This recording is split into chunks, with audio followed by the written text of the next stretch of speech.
how to use original audio in Instagram Reel. Hey everyone, welcome back to the channel. If you're new here, don't forget to hit the subscribe button and turn on the notification bell to not miss any updates.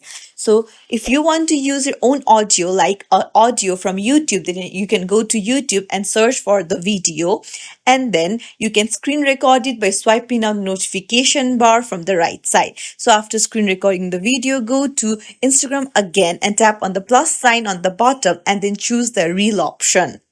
So now go ahead and choose the photo or video that you want to post in your reel. Tap on next and then choose next again. Now below third icon you see music. Tap on it and then tap on import and choose the video that you just screen recorded. And you can see that only the audio will be imported. So you can choose the part that you want, and that's it. Now this is how you use your audio on an Instagram reel.